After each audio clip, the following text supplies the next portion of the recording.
말씀을 시작하기 전에 문제 한 가지를 낼 테니까 한번 맞춰보시길 바랍니다. 4년 전에 내드렸던 문제인데 기억하실지 모르겠습니다. 공식 명칭을 알아맞추는 겁니다. 독일의 옥토버페스트, 일본의 삿포로 눈 축제와 함께 세계 3대 축제 중에 하나로 꼽히고 있는 이 축제의 이름은 무엇일까요? 하는 문제입니다. 매년 축구의 나라 브라질에서는 삼바 축구가 해마다 열립니다. 종합예술의 완결판으로 불리는 이 브라질 삼바 축제는 축제 기간 동안 브라질 전체가 일주일간 쉬게 되고 밤낮을 가리지 않고 공연이 계속됩니다. 그러면 이 삼바 축제에 관광객들이 몰려듭니다. 우리말로 하면 사육제.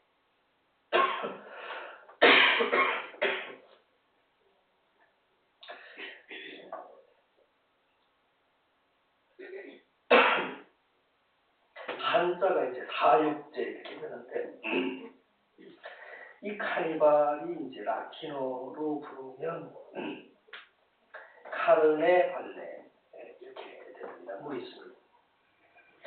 카르네 발레 이렇게 얘기가 되는데 카르네라고 하는 말은 우리나라 말로 고기, 육류를 말합니다. 그리고 발레 이 말은 안녕, 그만, 끝 뭐 이런 뜻을 갖고 있습니다. 그러니까 말을 이어서 카르네 발레라고 하는 말을 잇게 되면 고기여 안녕, 고기여 그만 뭐 이런 뜻이 되는 거죠. 사순절이 시작이 되면 40일 동안 고기를 먹지 않는 금육기간이 시작되기 때문에 미리 고기를 많이 먹어두자 하는 것에서 시작된 축제입니다. 그래서 대부분의 카니발들은 사순절이 시작되기 3일 내지 7일 전부터 이제 시작이 되는데 그때의 본격적인 절제 그리고 금육 시간이 시작되기 전에 몸과 마음을 준비하기 위해서 시작이 된다고 합니다. 그러니까 미리 먹어두고 한바탕 축제를 벌이면서 절제와 금육을 준비하자. 출발은 좋습니다. 그러니까 결국 카니발은 사순절을 준비하기 위해서 시작된 축제입니다. 그러나 참 안타까운 것은 오늘날 이 카니발이 사순절 준비라고 하는 본래 취지와는 관계없이 그냥 먹고 마시고 즐기고 노는 일에만 한쪽으로 몰두하고 있다는 것입니다. 그뿐만이 아니라 더 안타까운 것은 이 카니발이 끝나도 그들은 더 이상 사순절을 지키지 않습니다. 경건과 절제의 삶을 시작하지 않는 안타까움이 그 안에 있다. 그 말입니다. 그래서 오늘은 말씀의 제목을 어떻게 붙였느냐면 사순절을 아십니까? 하는 제목을 좀 붙였습니다. 사순절에 대한 간단한 영상으로 보여드릴 수 있는 메시지가 있어서 그 영상을 잠깐 보고 한 2분 정도 되니까 아주 짧게 영상을 보시고 말씀을 이어나가려고 합니다. 뒤에서 여기 좀 불을 끄시면 좋을 것 같은데 불 꺼주시겠어요?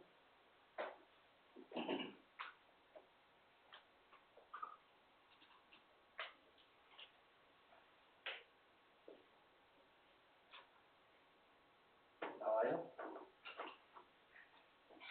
그 사운드가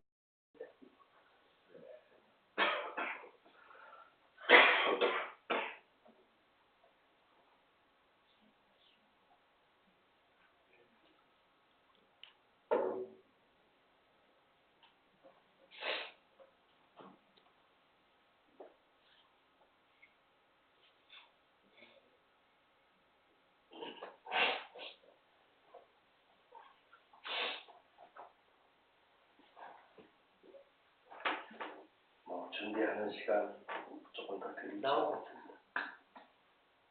소리가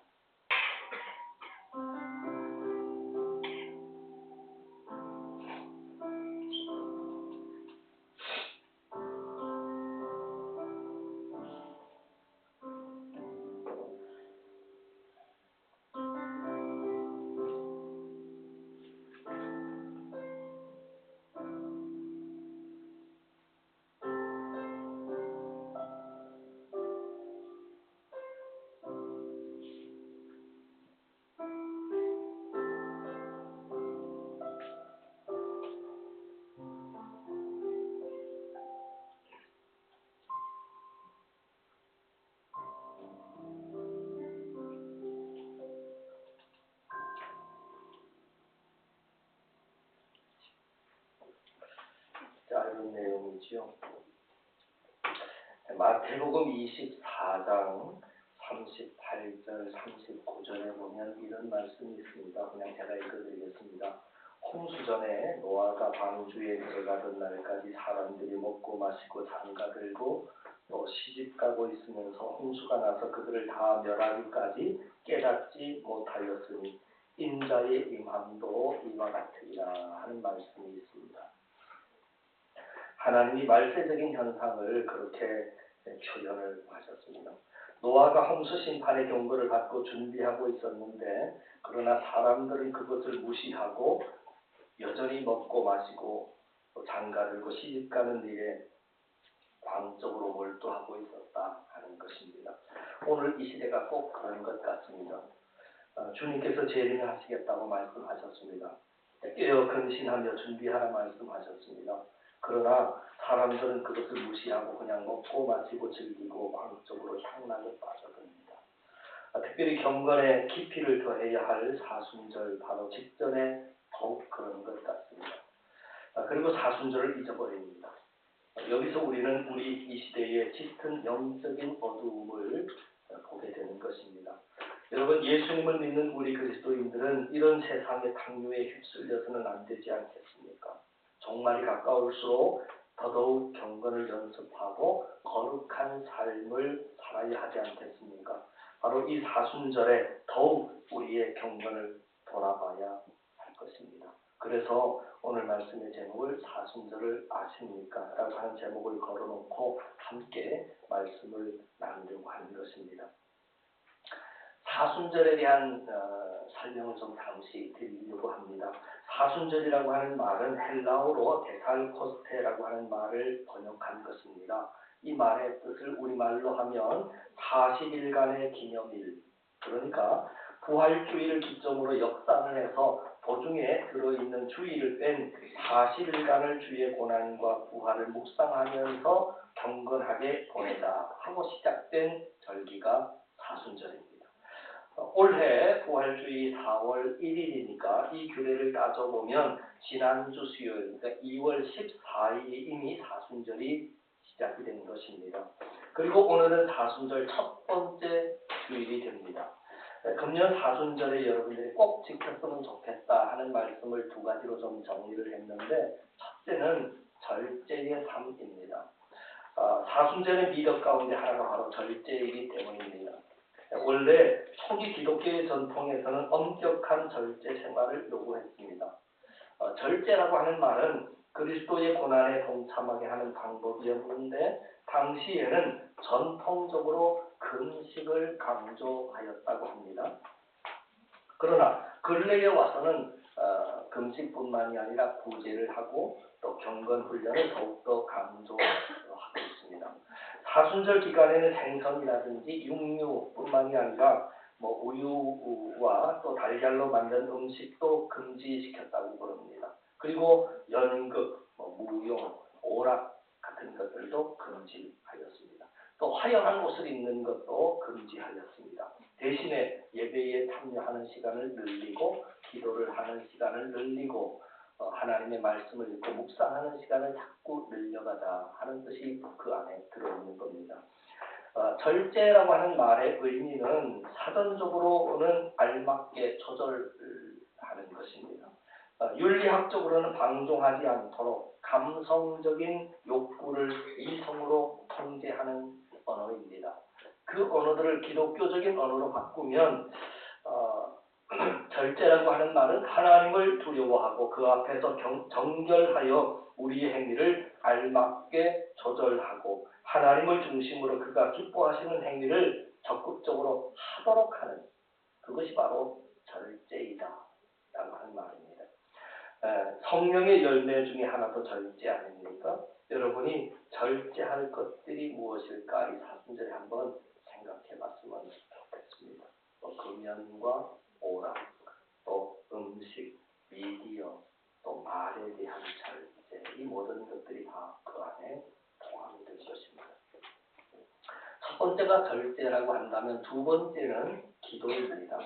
하나님 앞으로 나아가자는 것입니다. 하나님과의 영적인 만남을 갖자는 바쁜 사회생활에 시간이 없고 매인 몸이지만 그래도 중단했던 기도를 다시 한번 이 사순절 기간에 회복하자 하는 것입니다. 영적인 나태함과 게으름으로 약해진 우리의 기도를 다시 한번 회복하자 하는 것입니다. 주님과의 만남으로 우리의 영이 더욱더 강건해지자 하는 것입니다. 사랑하는 성도들, 2018년 사순절 기간의 첫째는 절제의 삶을 사실 수 있기를 바라고요. 둘째는 더욱더 기도에 힘쓰실 수 있기를 바랍니다. 자, 다음으로 생각해 보고자 하는 것은 사순절의 중요한 교훈이 무엇인가 하는 것입니다. 특별히 오늘 본문 말씀을 우리가 요엘서의 말씀을 보았는데 요엘 선지자를 통해서 사순절이 우리에게 주시는 중요한 교훈을 찾아보고자 합니다. 자, 오늘 본문 말씀을 한번 보십시오. 오늘은 2장 15절 16절 말씀을 보시면 하나님께서 이스라엘 백성들에게 뭐라고 말씀하셨느냐면 이렇게 말씀을 하셨습니다.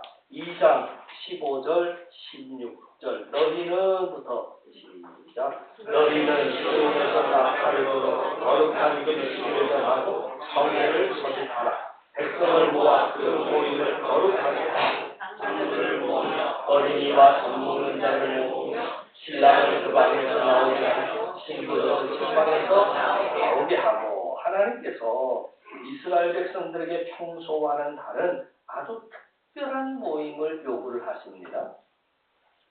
하나님께 돌아올 특별한 계기를 마련해봐라 하는 것입니다. 오늘 사순절이 바로 그런 날입니다. 여러분, 우리가 하나님께로 돌아올 특별한 계기가 되어야 합니다.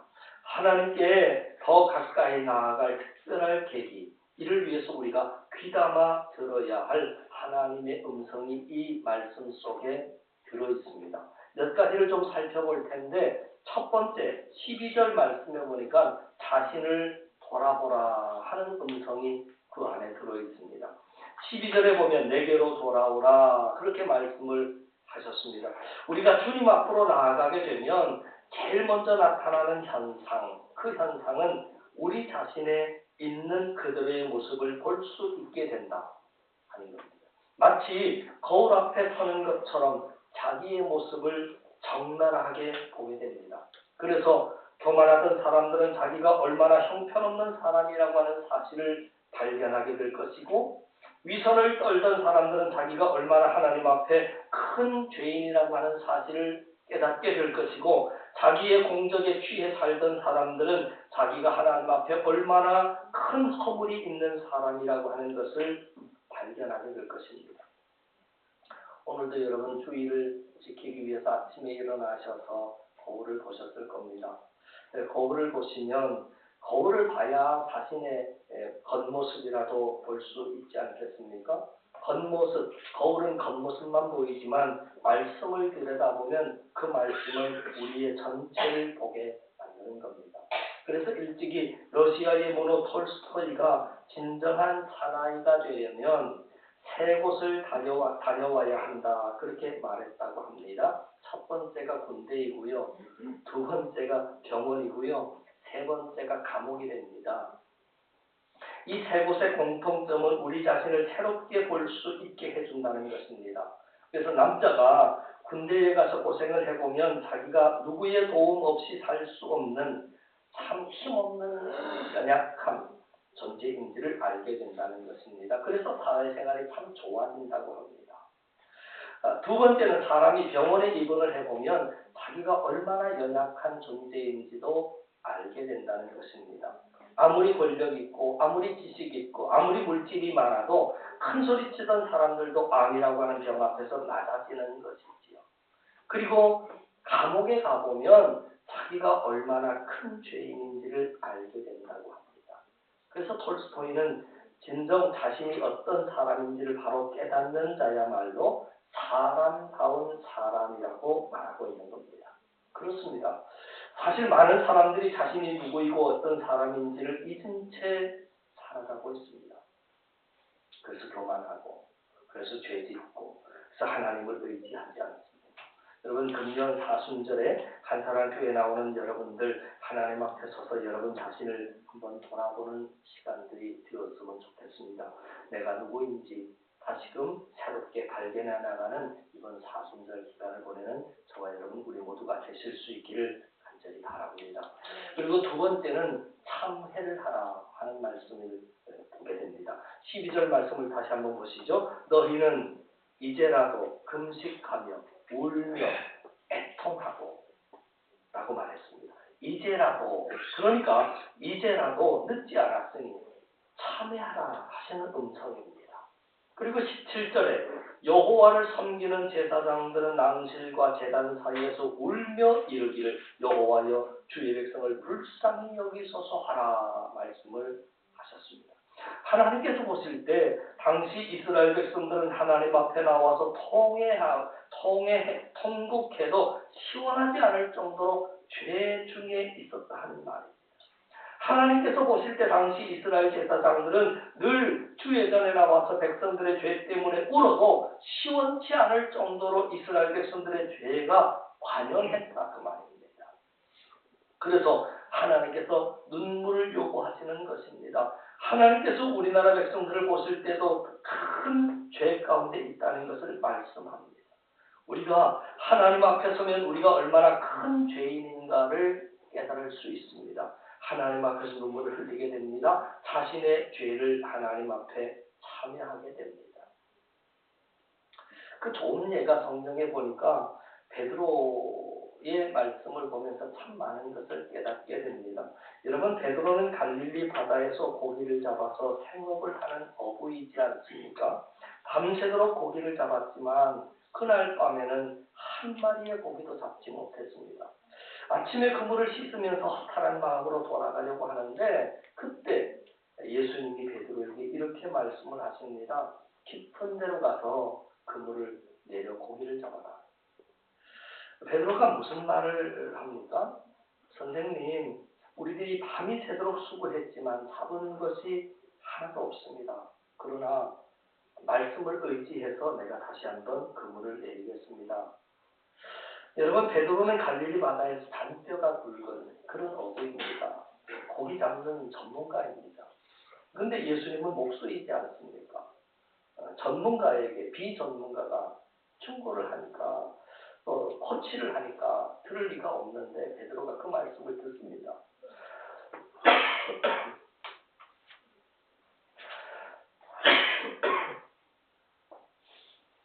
얼마든지 베드로가 할 말이 많았겠지요. 핑계가 많았겠지요. 더구나 아침 시간에 고기가 잡히지 않는 시간이라고 하는 것 베드로뿐만이 아니라 많은 사람들이 압니다. 그럼에도 불구하고 베드로는 밤새도록 수고하였을 때 잡은 것이 없지만은 말씀에 의지하여 내가 그물을 내리겠습니다. 순종해서 그물을 내립니다. 어떻게 됐습니까? 그물이 찢어질 정도로 많은 고기를 잡아서 다른 배의 친구들을 불러서 도와달라 할 정도로 많은 물고기를 잡습니다. 여러분 베드로가 고기를 엄청나게 많이 잡은 이후에 어떤 행동을 했나? 그 행동을 보면서 참 많은 깨달음이 있습니다. 여러분 이 점을 놓치지 마시길 바랍니다. 베드로는 예수님의 무릎 앞에 엎드립니다. 그리고 고백합니다. 그 고백이 참 충격적이지 않습니까? 주여 나를 떠나소서. 나는 죄인입니다. 베드로가 고기를 한 마리도 못 잡았다가 예수님의 말씀에 순종해서 많은 고기를 잡았을 때 그는 자기 자신을 드디어 깨닫게 된 것입니다. 나는 죄인입니다. 이게 무슨 사오정놀이 하는 것도 아니고요. 고기를 한 마리도 잡지 못하던 처지에서 고기를 많이 잡게 해줬다. 그러면 일반적으로 우리가 반응해야 하는 반응이 전혀 예상치 못한 그러한 반응을 지금 베드로가 하고 있는 겁니다. 이러한 반응이 우리에게도 일어나기를 바라고 기대하는 기간이 바로 사순절이기를 바라는 겁니다. 우리 스스로를 말씀의 거울 앞에 비추어 봤을 때 드디어 내가 어떤 자인지를 알게 된다 라고 하는 것입니다. 사랑하는 성도 여러분, 금년 사순절 기간 동안 저와 여러분, 우리 모두에게도 베드로에게 일어났던 변화의 그 시간, 그리고 그 뜨거운 눈물의 기도가 회복되기를 주님의 이름으로 간절히 축원을 드립니다. 진정한 참여로 우리 모두 정결하고 거룩하게 다시 세워지는 기간 되기를 간절히 바랍니다. 그리고 세 번째, 거룩을 회복하라 하는 음성을 듣습니다. 16절 말씀인데 16절 말씀 한번 보십시오. 백성을 모아 시작. 백성을 모아 그 모임을 거룩하게 하고 장로들을 모으며 어린이와 전문인단을 모으며 신랑을 그 방에서 나오게 하며 신부도 그 신방에서 나오게 하라. 하늘나라 백성의 거룩함을 회복하라 하시는 말씀입니다. 하나님께서 우리 하나님의 백성들에게 공통적으로 명하시는 말씀이 뭐냐면 내가 거룩하니 너희도 거룩하라 하신 말씀입니다. 여기서 거룩하라고 하는 말의 뜻은 구별되라고 하는 말입니다. 하나님께서 타락하고 패역한 이 세상과 철저하게 구별하셨듯이 이제 하나님의 백성이 된 사람들은 이 세상 사람들과 구별되라고 하는 말씀입니다.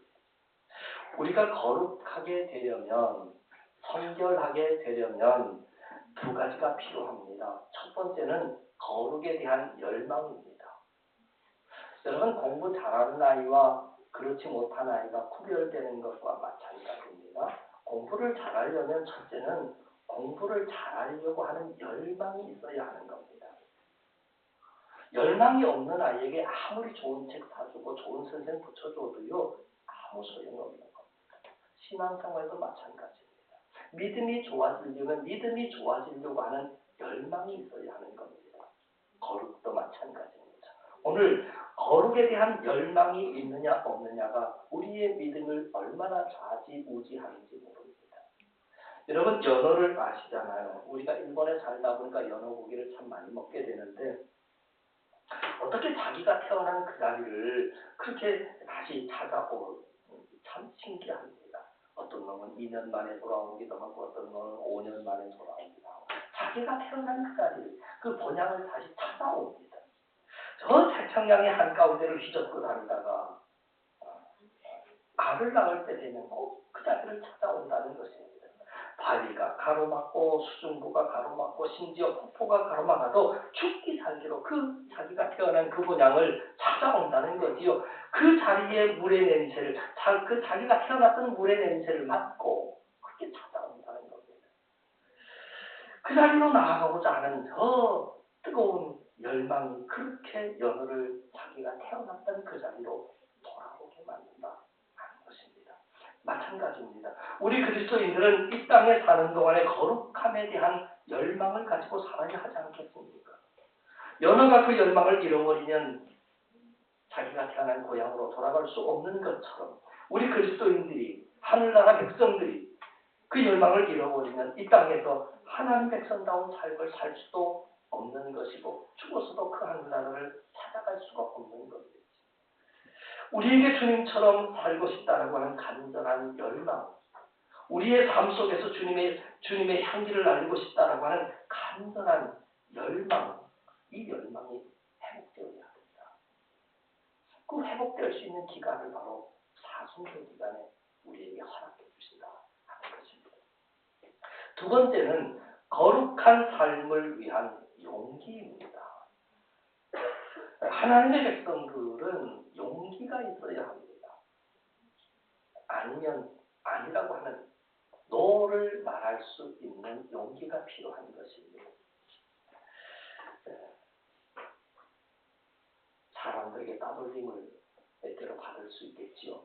여러 가지 손해를 볼 수도 있습니다. 때로는 핍박도 받을 수 있습니다. 그러나 여러분, 아닌 것을 아니라고, 하나님의 뜻에 맞지 않는 것 아니라고 말할 수 있는 용기가 필요하다는 것입니다.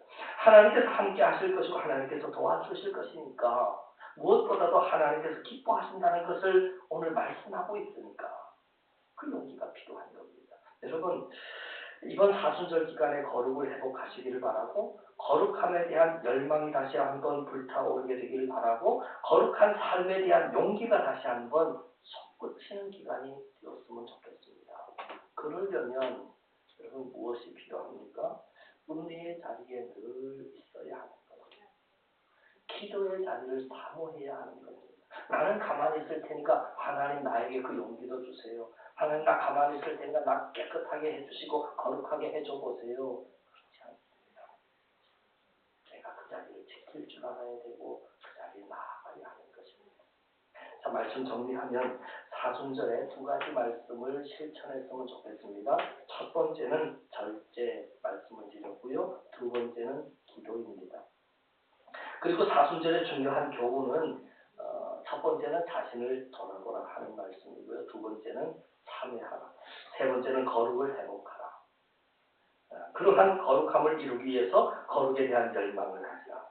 거룩한 삶에 대한 용기를 가지라 말씀을 드렸습니다. 사랑하는 성도 여러분, 2018년 사순절이 시작이 됐습니다. 금년 부활주일이 4월 1일입니다. 예수님의 고난과 부활을 묵상하면서 영적으로 잠들어 있던 심령이 깨어날 수 있기를 바랍니다. 하나님으로부터 멀어졌던 심령이 하나님께 가까이 다가갈 수 있기를 바랍니다. 그러기 위해서 우리 자신을 돌아보아야 합니다. 우리의 죄를 참회해야 합니다. 그래서 처음에 우리가 영상을 봤을 때 죄의 수요일 그렇게 시작이 됐습니다. 죄의 수요일이라고 하는 말은 죄를 뒤집어 씁니다. 죄를 뒤집어 쓴다는 얘기는 그 의미가 나는 죄인입니다 라고 하는 의미를 갖습니다. 죄를 뒤집어 쓰고 자신의 모습을 적나라하게 볼 수 있는 기간이 바로 사순절 기간입니다. 우리 안에 거룩함을 회복하기 위해서, 그래서 은혜의 문이 활짝 열리는 그러한 사순절을 지키기 위해서, 기쁨의 부활을 맞이하기 위해서는 철저히 죽음의 죄의 허물의 사순절이 있어야 기쁨의 부활 아침을 맞이하는 겁니다.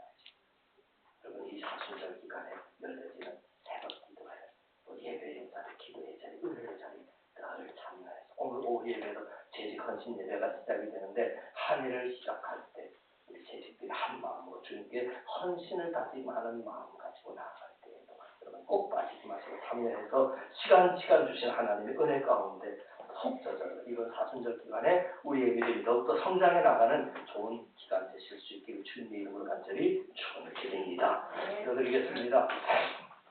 하나님 아버지, 2018년 사순절 첫 번째 주일을 찾아 나온 우리들에게 절제하며 기도하라 말씀하셨습니다. 과도한 음식들로부터 쓸데없는 습관들로부터 자유하라 말씀하십니다.